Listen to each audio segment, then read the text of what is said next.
Hi mga auntie! Another vlog, another lag. So welcome to our part 2 vlog diri sa Tagaytay City mga auntie. So na ako diri no, naglakaw-lakaw na ko, padulong namin diha mo saka. And actually ako nang ipauwahi nga clip kay medyo insecure pa ta sa tong body but we have to embrace it. So yeah! Huy! Sino kay Chen? So muna to mga auntie na namidiri ni saka namidiri atong hagdan, and then nadira ang view sa Taal Lake which is very pretty. Medyo daghan jud tao diri mga antino kay kuan man, it's a Sunday, so family day, tinglaag day jud diri. So nana dira auntie, I'm so happy and I'm so proud of myself kay as I mentioned sa akong vlog part 1, year 2022 ni ari ko diri Tagaytay. Lahi pa jud kaayo ang akong status sa akong life, daghan pa kay kog uncertainties, mga walay kasiguraduhan sa akong kinabuhi, but here I am 2024. I came back stronger. Shuddies, huy, sino ka dyan?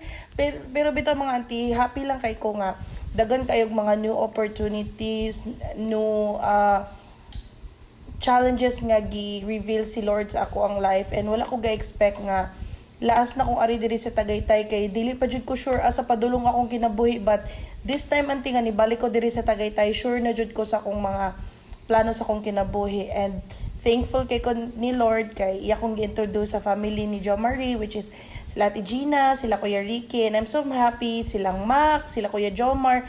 Proud kay ko ug happy kay ko nga ila jud kong gidawat with wide open arms sa ilang family. Ila kong gi-accept bisag single mom na ko, and what's the most important thing is ilang gidawat akong anak nga kanang what family, like pinangga kay nila, wala jud ko kita nga gi-plastic ra ko nila. So thank you and shout out to Hiccup family. So yeah. So diri mga auntie, padong namin mo sa pinaka-peak jud diri no. And nangita ko sa mga bata ana, and kay gikapoy man ko and na-feel jud nako ang kabugnaw sa hangin sa Tagaytay. So naglingkod-lingkod sa ko diha, chill, and here ni saka na mi diri, and it's so pretty.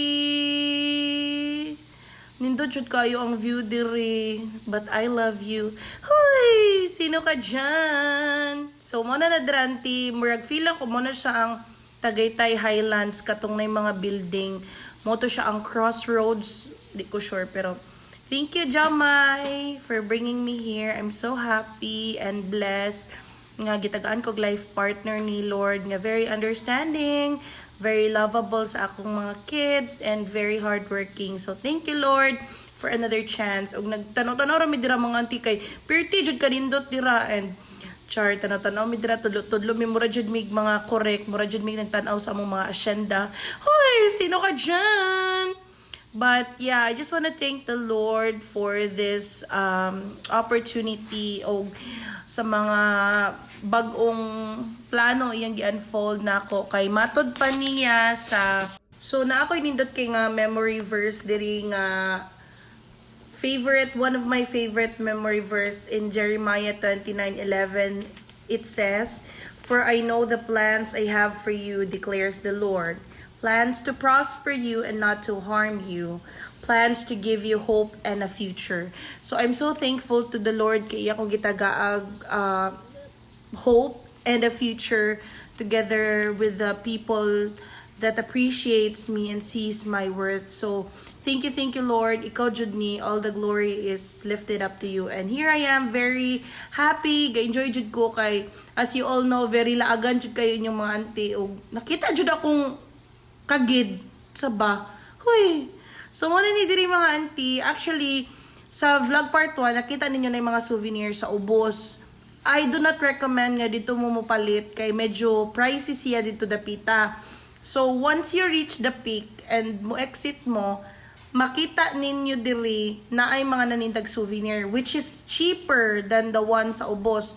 So I highly recommend sa taas mo, sa peak mo mamalit kay medyo diferensya gid ang presyo, and wala jud ko ni palit diri auntie kay to be honest wala jud koy funds or wala jud koy kwarta, so nagtanaw-tanaw ra jud ko dira, and it's okay, dili nimo kinahanglan mo gasto og dako or daghan, di nimo kinahanglan daghang kwarta para ma-enjoy nimo and ma-appreciate nimo ang life. So shout out jud ko sa mga tao nga gatuo nga mo travel ka daghan na kag kwarta dili jud tipid tips lang gyud ang ato ang mahimo diri. And mo na to mga auntie napalit-palit ra mi dira og ka ng mga kakanin, mga snacks, and sinig Jera nagtudlo-tudlo og cup niya. It's expensive man dira oy, cheaper siya but expensive gyapon siya for me. So last stop na ko diri is kanang murag hippie store, malayang likha ang very pretty. So check them out mga auntie sa People's Park in the Sky. And nagchillax na may dira, very nindot kay ang hangin dira, so relaxing kayo, so lami jud kayo ikatulog. So one last look at the Taal Volcano. So diri mga auntie panaog na mi, and medyo gisapot ko dira kaya akong ginan si Jomay nga magkuha water, niya butang ag ice, niya wala niya butang ag ice, niya giuhaw naman jud kayo inyong auntie, so gisapot ko kay walay ice. So nagpalayo ko nuhay ko, pero okay ra na, ulian ra sad ko kadugayan diha kay hindi tayo magiging OA for today's video. So dira mga auntie panaog nami na si Jomay, na si Jaira. Again, gusto lang na ako magpasalamat sa mga taong naka-appreciate na ako. I may not be your favorite, but thanks for appreciating me and my worth. Salamat sad kaayo kay Premi mo suportan ako. Bisag giluod na siguro mo sa kong nang vlog ko no hay murag sikat, pero pasag dailan jud ko ninyo auntie, basin di ay diri ra ko madato, charis. So mo na to panaog na mi, and very tugno na jud kay ni nga clip, as in sobra niya. Pauli na mi dira, medyo traffic na jud siya, and kay pauli naman sad ang mga tao. So People's Park in the Sky opens 6 a.m. in the morning and closes 6 p.m. in the afternoon. So hantod ra gyud mo diri alas 6 mga auntie. So thank you so much for watching.